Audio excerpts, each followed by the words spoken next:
47석 비례대표 의석을 차지하기 위해 꼼수의 맞수까지 총동원한 더불어민주당과 미래통합당. 공천 작업을 마무리할 시점인데 난관에 봉착했습니다. 미래통합당의 위성인 미래한국당은 궤도를 이탈했죠. 더불어민주당을 비롯한 범여개 연합정당은 아직 뼈대도 못 만들었습니다. 채 한 달도 남지 않은 4.15 총선, 여야의 비례대표 후보 공천 상황 점검해 보겠습니다. 생생하고 깊이 있게 뉴스의 핵심을 전하는 한겨레 라이브, 지금 시작합니다.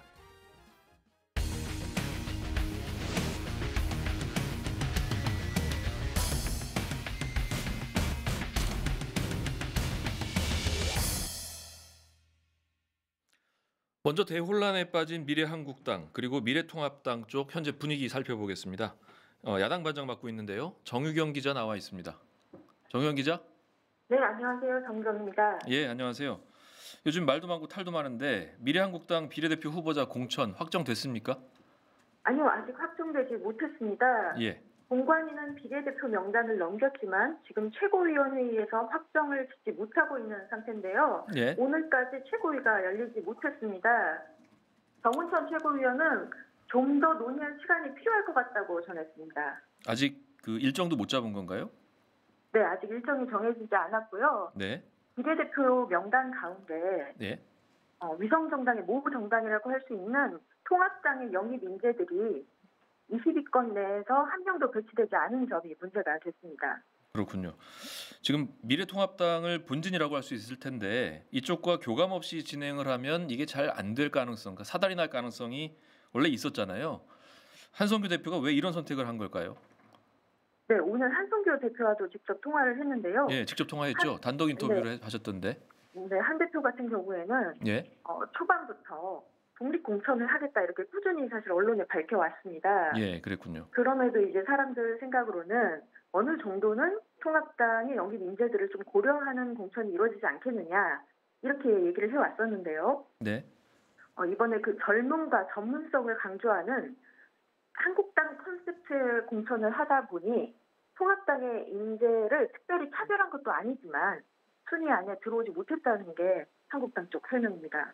그렇군요. 황교안 대표가 뭐 경로했다, 뭐 화를 많이 냈다, 뭐 이런 얘기들 나오는데 그 황교안 대표도 사실 뭐 이럴 가능성을 예측을 전혀 못하진 않았을 것 같거든요. 황 대표로서는 그런 경고를 들었지만 네. 이런 결과가 나올 것이라고는 예상하지 못한 것으로 보입니다. 네. 실제로 황 대표가 명단을 받아본 것이 공관위 쪽에서 한국당 공관위 쪽에서 명단이 발표된 직후 보고를 받았다고 하는데요. 네. 받아들고 배신이다, 뭐 뒤통수를 쳤다 이런 식의 굉장히 격노한 표현들이 오갈 것으로 지금 알려져 있고요. 네. 주변에서는 어느 정도는 예상이 됐던 일이다라는 반응도 나오고 있습니다. 네. 결국 황 대표와 한성교 대표 간의 소통이 좀 제대로 이루어지지 않은 것 아니겠느냐 이런 말이 나오고요. 예.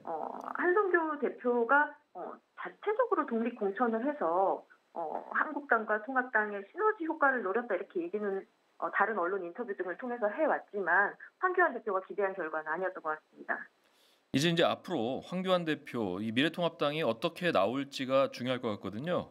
근데 지금 다른 당 공천에 개입하면 선거법 위반이 된다고 하는데 황교안 대표가 지금 앞으로 어떻게 나설까요?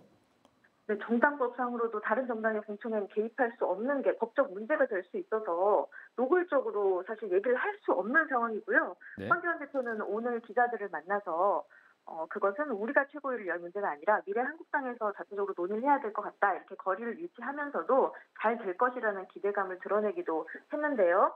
다만 이렇게 말을 했습니다. 통합당이 자체적으로 비례대표를 낼 수 있다. 기자들의 질문에 이렇게 대답을 했는데요. 이건 결국 모정당인 통합당과 한국당 간의 연결점을 끊겠다는 것인데 가장 극단적인 방법을 꺼냈다고 할 수 있겠죠. 예, 그렇군요. 이게 압박 수단일지 아니면 실제로 그렇게 될지 좀 봐야겠네요. 아직까지는 엄포성 카드로 보입니다. 왜냐하면 예. 통합당 쪽에서는 사실 실질적으로 할 수 있는 일이 별로 없는 게 지금 문제입니다. 예. 시간이 후보 등록까지 열흘 남았죠? 남지 않았죠. 예. 예.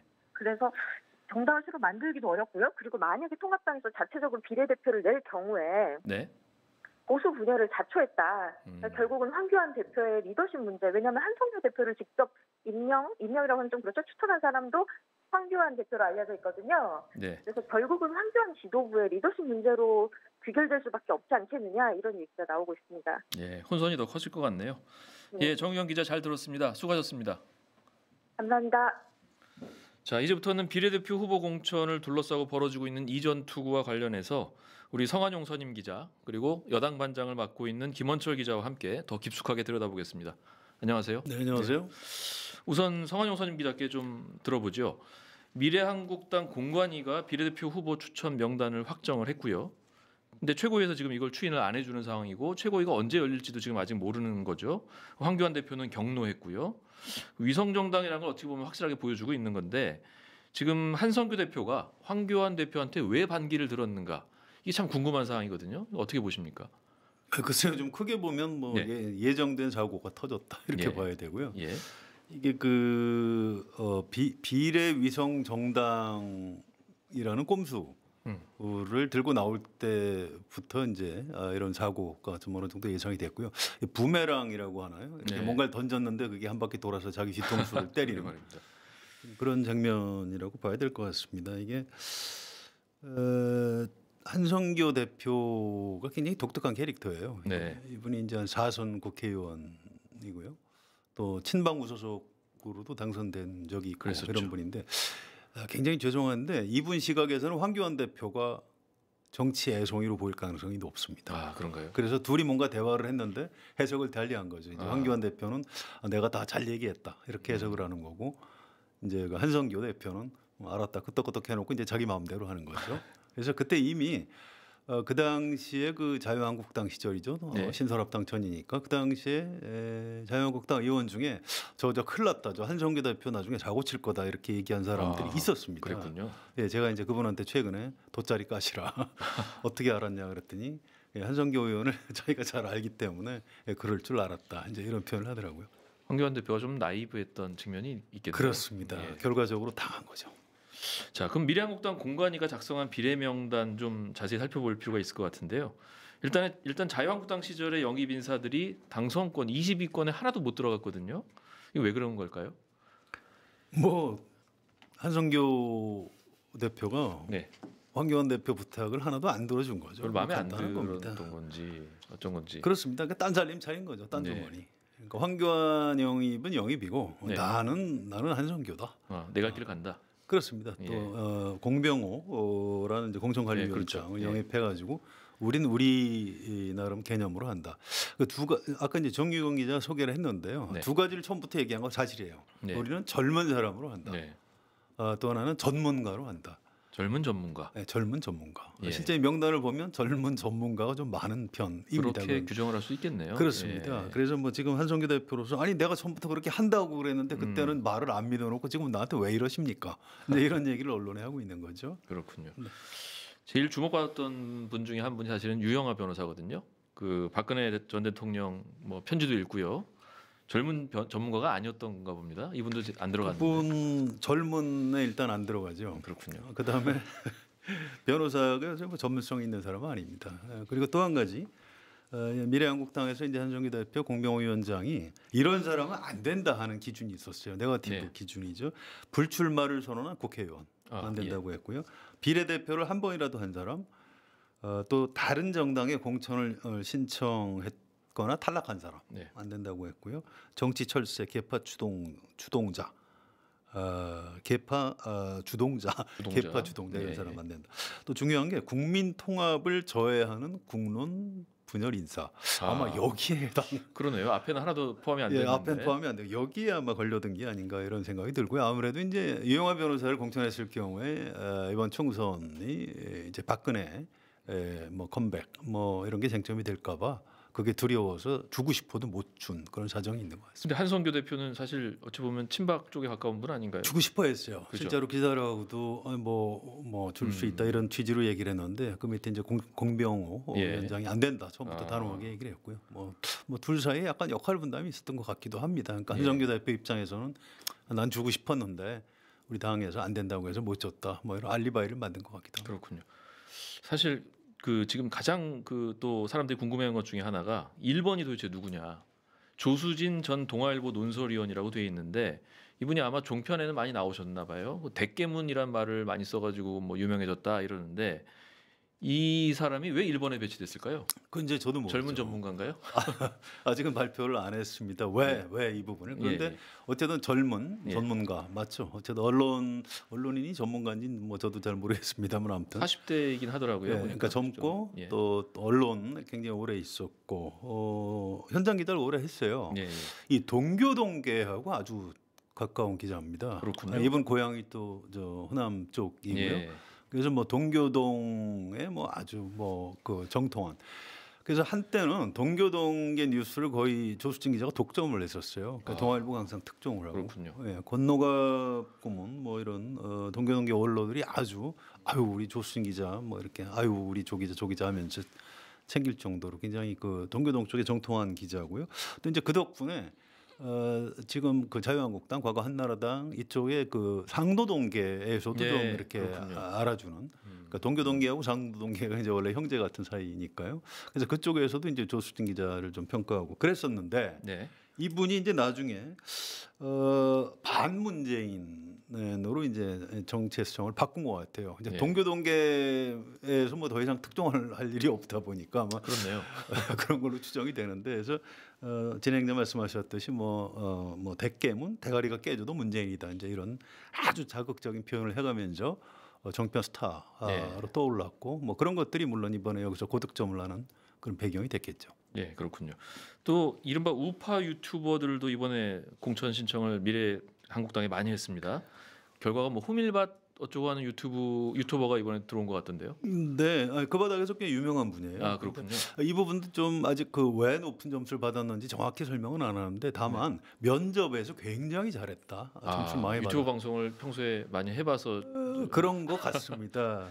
또 여기 이제 공천관리위원들이 사실은 정치 많이 안 해본 분들이세요. 그래서 좀 면접 현장에서 좀 굉장히 좀 조리 있게 얘기하고 그러면 그 굉장히 좀 고득점을 준 것 아닌가 이렇게 추정이 됩니다. 예, 또 한 분이 이번에 이제 대한의사협회가 코로나19 전국에서 정부 정책에 사사건건 반대하면서 어찌 보면 활약을 많이 했습니다. 그렇습니다. 여기 부회장 방상혁 부회장이 공천이 됐죠. 예, 사실은 최대집 회장이 나올 줄 알았는데. 그랬죠. 근데 이제 이분이 너무 지금 문재인 정부하고 좀 각을 많이 세우다 보니까 네. 좀 약간 부담을 피하기 위해서 대타를 보낸 것이 아니냐. 뭐 이렇게. 본인은 좀 상처를 많이 입은 편이기도 하죠. 그런 그렇습니다. 의미에서. 그래서 이제 그 의사협회 쪽하고 아마 좀 어느 정도 얘기를 해서 그쪽에서 추천을 받은 인물인 것으로 지금 알려져 있습니다. 예, 그렇군요. 이번엔 김원철 기자한테 질문 하나 드릴 텐데요. 미래한국당 비례 후보 지금 벌어지는 상황에 대한 여당 쪽 반응은 어떻습니까? 여당 쪽에서는 뭐 일각에서 하는 얘기입니다만 네, 우리 위성 비례당 안 만들어도 되는 거 아니냐. 그러니까요. 예. 근데 또 만들려고 길을 쓰고 있는 것 같은데. 지금 이미 닻을 올렸기 때문에 네, 되돌리긴 쉽지 않은 상황이죠. 그렇군요. 쳐다볼 정신이 없을 겁니다. 예, 여당에 본인들 대해서. 눈앞이 지금 아득하기 때문에. 그렇죠. 이제 이 야당 쪽과 관련해서는 이제 마지막 질문이라고 할 수 있을 텐데요. 황 대표 등 미래통합당 쪽 입김이 반영될 가능성이 어떻게 있을 거로 보십니까? 매우 높죠. 그런가요? 네. 예. 이게 이제 물밑 작업은 지금 하고 있어요. 예. 이게 그 황교안 대표 쪽에서 최고위원회를 못하는 이유가 있는 겁니다. 네. 그건 이제 안 되게 돼 있으니까요. 다른 정당 공천에 개입할 수 없죠. 그렇죠. 그렇지만 이제 이 물밑 대화를 하고 있고 그걸 반영해서 미래한국당에서 최종적으로 최고위원회의를 할 때 순번 조정 같은 거를 할 겁니다. 예. 오늘 그 황교안 대표가 언론하고 이제 인터뷰를 하면서 어제는 뭐 경로했다 뭐 네, 이런 그렇게 나왔죠. 뭐 직접 자기가 그런 표현을 쓴 건 아닙니다만 그런 뉴스가 나왔는데 오늘은 좀 톤을 확 낮췄어요. 예. 뭔가 좀 잘못된 부분을 약간 바로 잡는 정도, 뭐 이런 정도 다시 한번 살펴봤으면 좋겠다. 내가 이런 정도 전달했다는 거고요. 잘 해결될 거다. 그리고 한성규 대표하고 내가 생각을 뭐 거의 같이 하고 있다. 뭐 이제 이런 식으로 막 이제 진화하는 그렇군요. 이런 얘기를 하고 있는 중입니다. 그래서 이게 언제가 될지는 모르겠는데요. 후보 등록이 26일이기 때문에 아직 시간이 약간 있습니다. 그래서 미래한국당 최고위원회에서 의결하는 과정에서 순번 조정을 할 겁니다. 뭐 그게 예. 그렇게 아주 뭐 이상한 장면도 아니고요. 어느 정당이든 최고위원회에서 공천 조정을 하는 거니까 네. 그런 걸로 전망이 됩니다. 지금 나와 있는 건 이제 안이니까 이 안을 조정하는 과정이 있을 걸로 예상하시는 그렇습니다. 거네요. 정당의 최종 의사결정은 최고위원회에서 하는 게 맞거든요. 예, 그렇군요. 예, 이번에는 민주당 쪽 상황을 좀 살펴봅시다. 민주당 윤호중 사무총장이 지난 주말 기자회견에서 내일까지 플랫폼 참여정당 완비하겠다 이랬는데 조금 전에 비례연합정당 참여협약이라는 자료를 냈어요. 여기 대해서 좀 설명을 좀 해주시죠. 예, 한겨레가 오늘 오후에 민주당이 정치개혁연합과 시민을 위하여 이 두 개 플랫폼 중에 시민을 위하여를 택하기로 했다라고 단독 보도를 내보냈고 예, 그랬죠. 이제 보도가 나가니까 그것을 이제 인정하는 취지의 보도자료를 낸 것인데요. 그 낸 보도자료를 살펴보면 일단 참여하는 정당은 민주당 포함해서 5개 당입니다. 기본소득당, 시대전환, 가자환경당, 가자평화인권당, 민주당 이렇게 해서 총 5개 당이고요. 그 5개 당이 그 시민을 위하여라는 플랫폼을 통해서 비례위성정당을 만들기로 했고요. 간략하게 설명드리면 그 앞서 말씀드렸던 정치개혁연합은 그 민주화 운동 원로들 중심으로 모인 플랫폼이고요. 시민을 위하여는 그 문재인 지지자 그룹 중심으로 모인 플랫폼이라고 이해하시면 되겠습니다. 네. 그래서 민주당은 정치개혁연합 쪽에서는 시민을 위하여를 좀 버리고 네. 우리 중심으로 했으면 하는 바람이 있었고요. 근데 민주당 입장에서는 또 시민을 위하여를 버릴 수가 없기 때문에 두 플랫폼이 좀 합쳐졌으면 좋겠다 이런 바람을 계속 갖고 있었는데 이것이 이제 불발되면서 민주당이 시민을 위하여를 택했다 이렇게 보시면 될 것 같습니다. 계속 불발된 채로 마무리된다고 봐야 될까요? 어떨까요? 일단 오늘 민주당은 이번 주 안에는 네. 그 시민 정치개혁연합 쪽이 이쪽으로 들어오기를 기대한다. 그래서 계속 문을 열어놓고 있겠다 이렇게 얘기는 했는데요. 모르겠습니다. 그게 그렇게 흘러갈지 어떻게 될지는 좀 지켜봐야 될 것 같고요. 네. 지금 중요한 것은 그 시민을 위하여로 플랫폼이 정해지면서 네. 그 녹색당하고 미래당이 조금 난감해졌습니다. 그렇죠. 예, 이게 워낙 그 문재인 대통령 지지 그룹 색깔이 강하기 때문에 미래당은 지금 저희 취재 기자와 통화해서 우리 못한다 시민을 위하여랑 네. 한다면 못한다고 얘기를 했고 녹색당은 지금 현재로서는 두 플랫폼이 합쳐라 이 정도 얘기를 하고 있는데 굉장히 곤란한 상황에 지금 처한 것 같고요. 그렇군요. 예. 근데 또 궁금한 게 그 참여 협약에 보면 가자로 시작하는 당이 두 군데가 있는데 네, 처음 들어본 당이에요. 저도 처음 들었습니다. 예, 예. 처음 들으셨어요? 좀 더 취재를 해보셔야겠네요. 예, 급히 찾아봤는데 네, 그 가자 환경당 네. 거기는 그 페트병 살리기 운동본부라는 시민단체에서 시민단체에서 만든 당입니까? 만든 그 예. 생태주의 이런 환경당이고요. 무슨 당이죠? 가자 평화인권. 평화인권으로 가자는 예, 얘기인가 보네요. 여기는 그 강제동원 그리고 위안부 피해자 그런 분들께서 모여서 만든 당으로 예. 알려져 있습니다. 이분들은 그냥 비례대표로 사실 그냥 공천하면 될 텐데 당을 또 만들어야 되는 상황까지 가네요. 이분들은 당을 만드신 거죠. 그러니까요. 예. 이제 궁금한 게 정의당, 민생당인데 끝까지 연합에 참여 안 할 걸로 보십니까? 정의당은 뭐 이미 끝난 것 같고요. 끝난 이야기고요. 민생당은 지금 지도부와 또 의원들 사이의 기류가 다르거든요. 그래서 오늘 의원총회에서 결론을 내야 되는데 의원총회가 지금 오후에 열려다가 정족수가 안 돼서 못 열고 지금 오늘 밤 9시에 의원총회를 열기로 아마 9시에요. 했습니다. 이 성환 소님 기자 어떻게 보십니까? 예, 정당 규모로 보면 사실은 이제 제일 중요한 게 정의당이고요. 네. 정의당은 이제 참여 안 하기로 확실히 결론을 냈고, 그다음에 이제 민생당이죠. 교섭단체죠, 심지어. 민생당이 이제 교섭단체죠. 어제부로 법원 한결 가처분 신청 때문에 이제 교섭단체가 됐습니다. 네, 굉장히 중요한 26명. 정당이 됐죠. 네. 그래서 오늘 밤에 어떤 결론을 내릴지 궁금하고요. 그다음에 이제 녹색당. 은 꽤 들어보셨을 겁니다. 네. 그 전통이 있는 정당이고요. 녹색당이 이제 어떤 결정을 할지, 또 미래당이 어떤 결정을 할지 이런 부분들이 중요한데 더불어민주당이 그쪽하고는 이제 얘기를 안 하고 조금 더 작은 정당들하고 지금 뭐 협약을 맺고 이게 이제 이렇게 되면 일반 유권자 보기에는 저건 그냥 민주당 위성정당 아니냐 이제 이렇게 볼 가능성이 현재로서 높아요. 그래서 더불어민주당이 이제 어떤 정치력을 발휘할지 이걸 봐야 되고요. 이 얘기를 하려면 사실 제가 좀 사과를 해야 됩니다. 저는 이거 안 네. 된다고 전망을 그러셨었나요? 했었어요. 예. 그런데 역시 정치인들의 상상력은 뭐 기자보다 이제 훨씬 앞서가 있다 이런 이런 생각이 들고요. 하나 좀 걱정은 아까 김진철 진행자가 꼼수의 맞수 이런 표현을 쓰셨는데 네. 정치에 대한 이제 혐오감 같은 게 좀 확산되지 않을까. 지금 양상을 보면 누가 못하나 그런 것 뭐 같습니다. 이런 경쟁을 지금 하고 있는 것 같아요. 막 꼼수에 맞수 이렇게 해가면서 그래서 이제 사람들이 막 그 여야 다 싫다 이제 이렇게 되면 그냥 아예 투표를 혹시 안 하지 않을까 이제 이런 걱정이 될 정도고요. 이 장면을 우리가 후보 등록이 26일까지인데 그때까지 아마 좀 약간 지겹게 한 열흘 정도 더 지켜봐야 될 것 같습니다. 걱정입니다. 민중당은 어떻게 됩니까? 민중당은 공식적으로 참여한다고 발표를 했는데 그렇죠. 민중당은 정치개혁연합에 참여하겠다라고 발표를 했어요. 그렇죠. 근데 민주당이 지금 비례연합정당 협약을 민주당은 해버려서 시민을 위하여랑 하겠다고 예. 한 거죠. 그러니까 민주당은 지금 사실상 거의 공식적으로 지금 조금 전에도 그 윤호중 사무총장이 기자들과 이제 백브리핑을 하면서 네. 민중당하고는 같이 못한다는 할수 없다. 취지로 계속 얘기를 하고 있어요. 이게 아마 지역구에서 그런 색깔론 이런 것들을 약간 우려하는 지역구 의원들의 목소리도 있는 것 같고요. 뭐 마지막에 함께 하게 되더라도 우리는 끝까지 좀 저어했다. 이런 알리바를 쌓기 위한 포석일 수도 있고요. 그럴 수도 어쨌든 어쨌든 계속 그렇게 얘기를 하고 있습니다. 예. 이제 그 가능성이 뭐 어느 정도 있는지는 잘 모르겠지만 지금 미래당 같은 경우에 뭐 미래당이나 녹색당 같은 경우에 이제 자체 비례 공천을 마쳤는데 미래당 같은 경우 2번이 지금 오태양 공동대표 그리고 녹색당 같은 경우에는 탈핵 페미니즘을 지향하죠. 오태양 공동대표는 또 양심적 병역 거부자고요. 민주당 입장에서는 다소 부담스러운 대목이 좀 있지 않을까 싶은데. 네, 그런 점이 있을 겁니다. 예. 이제 아까 민중당 참여 문제하고도 연결이 돼 있는데요. 이게 지금 이 갑을 관계로 따지면 민주당이 갑이 아니에요. 그렇죠. 다급합니다.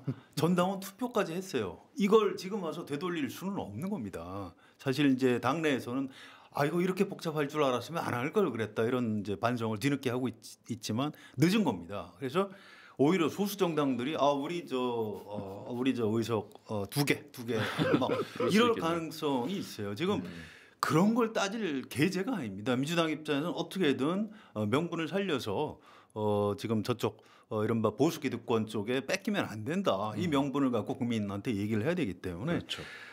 뭐 지금 뭐 오태양 씨의 뭐 양심적 병역 거부니 뭐 민중당의 무슨 뭐 혹시 친북 뭐 이런 거니 뭐 이런 얘기할 때가 아닌 거죠. 그래서 어떻게든 민주당은 끌어들이려고 할 겁니다. 근데 지금 윤호중 총장이 백불에서 또 뭐라고 얘기했냐면 네.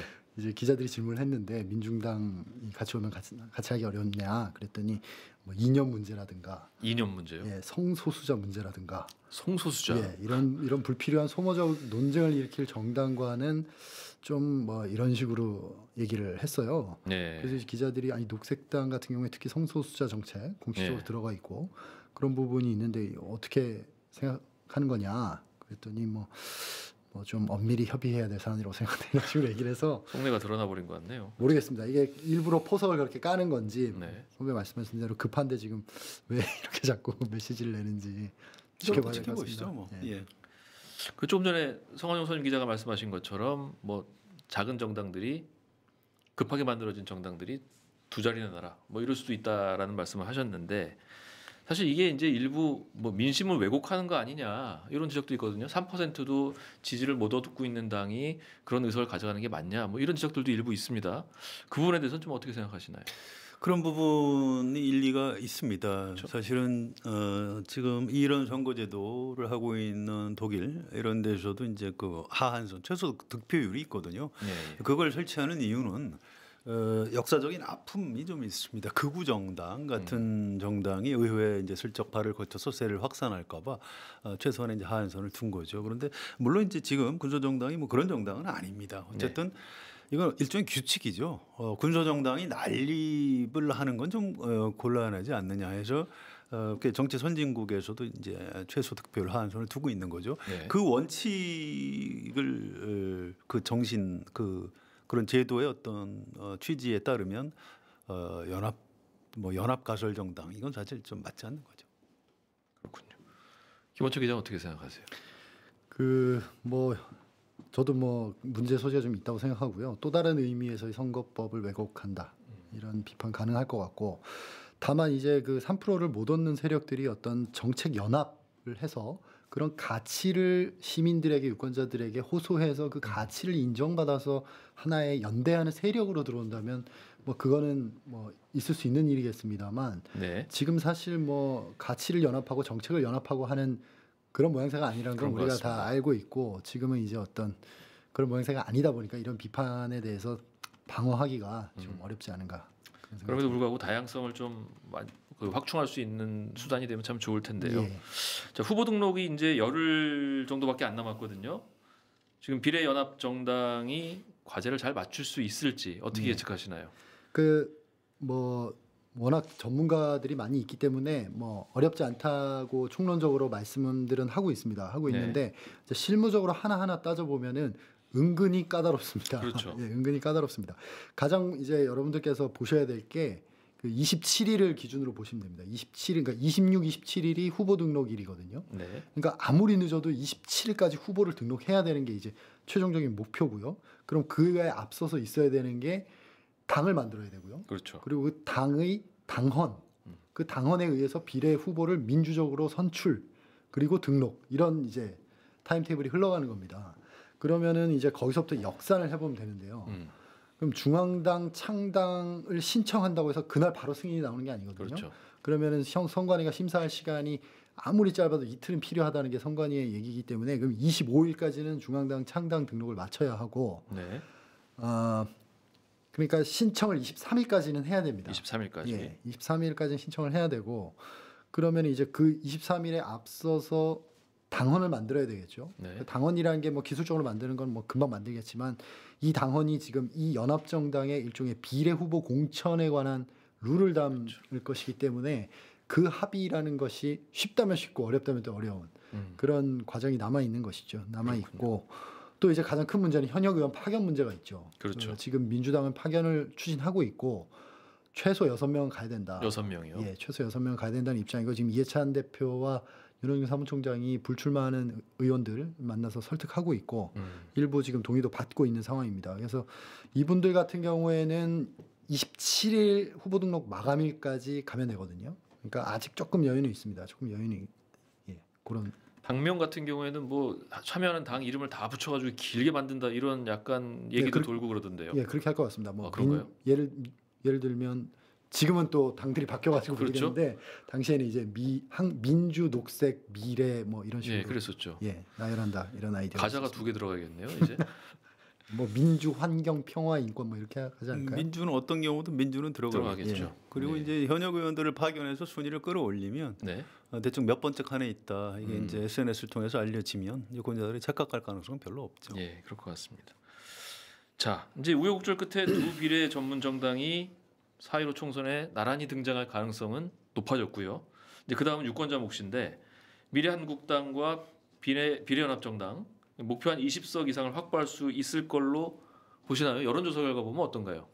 일단 여론조사 살펴보기 전에 그 미래한국당은 목표가 20석이 맞고요. 네. 근데 비례연합정당은 사실 목표가 20석은 아닙니다. 왜냐하면 예. 이쪽 진영에 그 또 다른 위성정당도 있을 것이고 그 나뉜다는 말씀이시죠? 나뉠 것이기 때문에 꼭 본인들이 단독 20석을 하겠다 이런 목표를 가진 건 아니고 이걸 함으로써 미래한국당의 20석을 저지하겠다는 목표가 있는 것이죠. 예. 뭘 하겠다가 아니라 저지하겠다네요. 그렇죠. 근데 민주당이 조금 계산이 복잡하긴 하지만 간단하게 설명드리면 민주당이 단독으로 비례 후보를 내지 않기만 하면 네.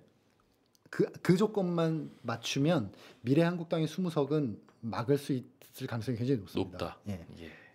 높고 그래서 이제 그 답은 이걸로 가름을 하고요. 네. 최근 여론조사는 그 뉴스원이 엠브레인 퍼블릭하고 한 여론조사가 있습니다. 네. 정당 투표 의사 물었는데 이 조사에서는 그 비례연합정당이 19.9%, 미래한국당이 22.6%, 정의당이 7.5%, 국민의당이 3.0% 그리고 그 손혜원 의원과 정봉주 전 의원이 지금 운영하고 있는 열린민주당이 열린민주당. 6.5% 높네요. 나왔습니다. 근데 아직까지는 이때 당시만 해도 뭐 아직 잘 알려지지 않은 상태라 뭐 민주당 이름이 들어간 것이 열린민주당 하나였기 때문에 네. 약간 뭐 그런 효과도 섞여 있을 것 같고 아직 조금 더 시간이 지나봐야 알 수 있을 것 같습니다. 예. 서한용선임 기자. 독자 노선을 택한 정의당 이 선택을 어떻게 보시는지 그리고 네. 어떤 성적표를 예상하시는지요? 뭐 정의당은 죽을 맛이라고 그래요. 그렇죠, 요즘에. 선거제도 겨우 바꿔놨더니 양쪽 정당에서 이렇게 뭐 꼼수 맞수 이렇게 하면서 정의당 의석이 현실적으로 많이 줄어들 겁니다. 네. 뭐 불가피한 것 같고요. 뭐 숫자를 얘기하는 건 제가 좀 적절치 않은 것 같고 예상했던 것보다 많이 이제 줄어드는 건 틀림이 없고요. 다만 이제 그 이런 게 있어요. 심상정 대표가 이제 오늘 기자간담회를 하면서 우리는 원칙을 지키겠다. 위성정당 꼼수 이걸 좀 심판해 달라. 이렇게 좀 강하게 얘기를 하면서도 또 동시에 민주당에서 그런 비례 정당을 연합정당을 만드는 거에 대해서 또 그 정당에 군소정당들이 참여하는 것에 대해서 좀 이렇게 이해한다. 이제 이런 취지로 얘기를 합니다. 이제 그렇게 얘기할 수밖에 없는 이유가 정의당으로서는 지역구에서 더불어민주당을 찍는 유권자들을 좀 흡수를 해야 되는 겁니다. 그렇죠. 그래서 더불어민주당하고 너무 지나치게 각을 세우면 손해를 보는 있군요. 거죠. 그래서 그런 좀 사정이 있고요. 좀 안 됐어요. 정의당 어떻게 보면. 또 뭐 책임까지 막 뒤집어 쓰고 있습니다. 이 정당 선거법이 이렇게 엉망으로 만든 게 심상정 대표가 그런 것 아니냐.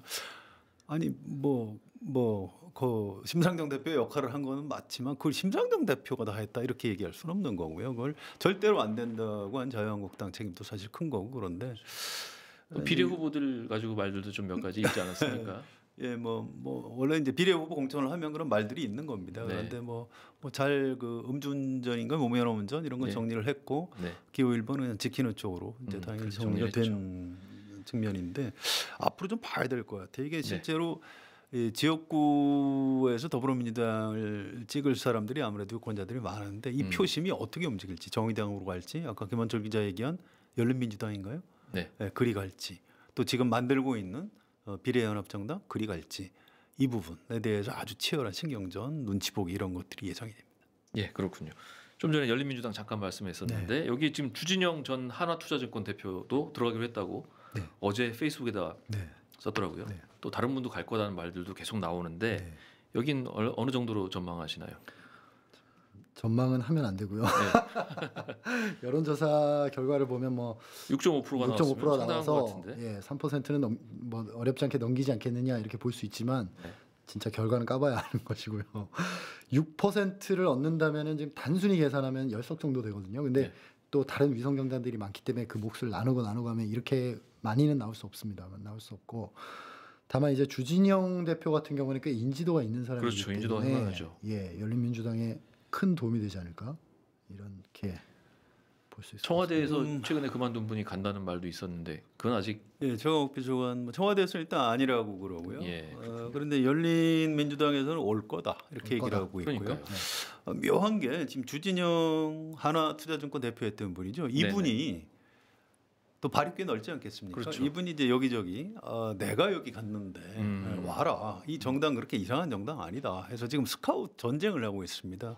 제가 방송 시작하기 전에 어떤 분한테 이 하소연에 가까운 상담을 좀 오라는 했는데 말을 예, 들으신 가야 거예요? 되냐 이제 가지 않아야 되느냐 그래서 뭐 양심의 소리대로 하라고 제가 그냥 이렇게 얘기를 해주고 말았습니다만 하여튼 좋은 인물을 네. 끌어들이기 위해서 굉장히 치열하게 경쟁을 하는 건 사실입니다. 그런데 이런 포인트가 있어요. 열린민주당이 아까 하한선 최소득표율 3%를 넘을 것이다라고 유권자들이 확신이 들면 확 쏠릴 가능성이 있고요. 그렇겠네요. 그게 안 될 것이다 하면 완전히 폭삭 다른 나갈 데로 가능성이 있는 거죠. 그래서 그 부분 좀 지켜봐야 될 것 같습니다. 예, 그렇군요. 또 하나 궁금증이 이제 미래한국당 그리고 비례연합정당에서 의원들이 당선된다면 이분들이 원래 고향이죠, 본진 미래통합당 더불어민주당으로 돌아갈 수가 있을까요? 어떻게 보시나요? 어제 그 민생당의 셀프 제명에 대한 법원의 가처분 인용 때문에 이제 네. 이런 얘기들이 나오는 건데요. 그렇죠. 예, 법원 판결의 취지는 예.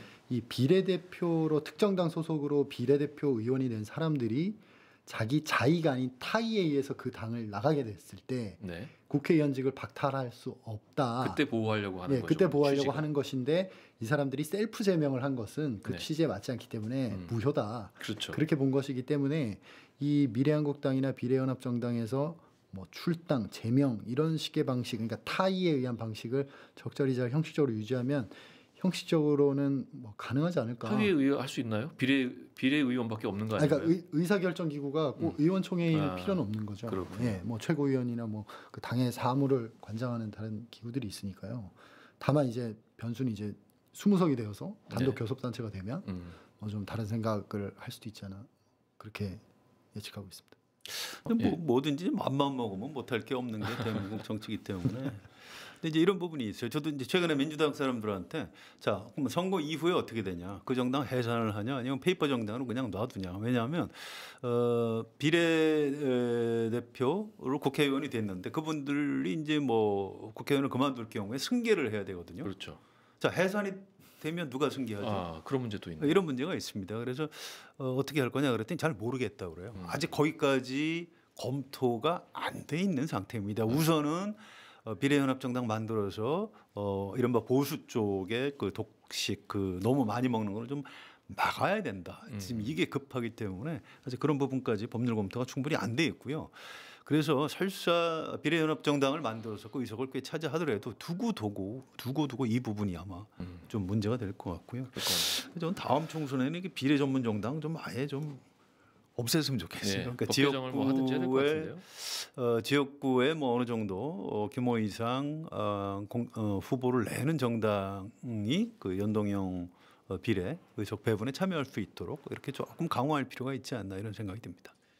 지금까지 살펴본 것처럼 사실 지금 너무 혼란스러워요. 뭐가 뭔지도 잘 모르겠고요. 마지막 질문 두 분한테 드릴 텐데 잡음이 너무 많아서 사실 지금 어딜 찍을지도 모르겠고 비례대표 특히나 비례 쪽에 어디다 찍어야 될지 참 고민하는 분들이 많고요. 투표 안 하겠다 이런 사람도 있고 막 저 많이 들었거든요. 이번 총선 투표율 어떻게 될 거로 보십니까? 아무래도 좀 낮아질 것 같아요. 그죠? 사실은 이제 코로나19 때문에 낮아질 것 같고요. 또 한 가지 이제 꼼수와 맞수 양쪽에 다 실망을 해서 네.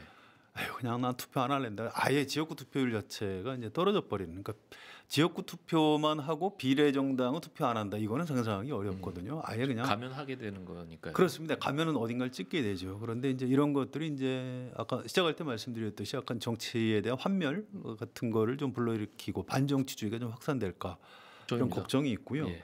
역대 그 국회의원 선거 투표율을 보면 17대 노무현 대통령 탄핵 수출됐을 때 굉장히 높았죠. 60%.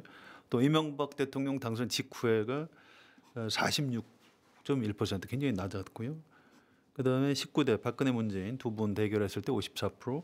그다음에 4년 전이죠. 그때 새누리당 공천파동 했을 때 58% 굉장히 58%. 많이 올라갔습니다. 예. 이렇게 되면서 민주당이 일당이 됐고 국민의당 돌풍이 불었죠. 근데 이번에는 4년 전하고 좀 분위기가 많이 다른 것 같아요. 그래서 좀 개인적으로 좀 걱정입니다. 예. 김원철 기자는 어떻게 보시나요? 저는 뭐 저도 성환영 선임 기자랑 비슷하게 보고 있고요. 다만 그 유권자분께서 조금 헷갈리실까봐 하나 좀 보태고 싶은 말이 이 정당 득표 같은 경우에 네. 예를 들어 기권을 많이 해서 간단하게 두 당밖에 없는데 각 당이 20% 정당 득표를 하면 20%씩 가져가는 게 아닙니다. 그렇죠. 예, 환산되기 때문에 50%씩 가져갑니다. 그렇기 때문에 여러분들이 투표를 안 한다고 해서 그 당의 정당 득표율이 낮아지는 건 아니거든요. 기권의 의미가 없다는 말씀이시죠? 기권의 의미가 없습니다. 네. 오히려 자기가 싫어하는 정당의 환산 득표율을 올려주는 결과가 될 수도 있거든요. 예, 그 투표를 점을 꼭 하라는 말씀이시죠? 참고하셔서 네. 투표하시면 좋을 것 같습니다. 예. 지금까지 성환영 선임 기자, 김원철 기자였습니다. 두 분 고맙습니다. 네, 감사합니다. 이탈리아 사람들이 집집마다 발코니에 나와 노래 부르는 영상을 봤습니다. 프라이팬 또 냄비 뚜껑 이런 걸 두드리면서 함께 어우러지는 합창이 거리를 메우더군요. 코로나19로 자가격리된 사람들의 하모니입니다. 가장 인기 있는 노래가 1990년대 유행가였던 그라찌에 로마라는 노래랍니다. 비록 우리가 떨어져 있어도 함께 있다고 느낄 방법을 말해주오. 이 노래 가사입니다. 어딘가에서는 총기를 사느라 줄을 서고 사재기 광풍이 불지만 또 다른 어딘가에선 서로 위로하고 응원하고 연대하고 있습니다. 이 와중에 우리 정치는 심각한 퇴행을 보여줍니다. 유권자들을 두려워하기는커녕 자신들이 부끄러운 줄도 모르는 행태. 정치가 부끄러움을 모르면 시민들이 죽어나갑니다. 어려운 이들일수록 더욱 어려워집니다. 대통령은 비상경제 시국에 대책을 이것저것 따질 계제가 아니다 이렇게 말했지만 청와대 정책라인, 기재부, 한은, 금융위 그리 마음이 급해 보이질 않습니다. 국회도 말할 것 없고요. 시간이 많지 않습니다. 의료와 방역이 돌아가는 절반만이라도 정치가 제대로 작동하길 바랄 뿐입니다. 지금까지 한겨레 라이브 김진철이었습니다. 목요일 오후 5시 다시 찾아뵙겠습니다. 고맙습니다.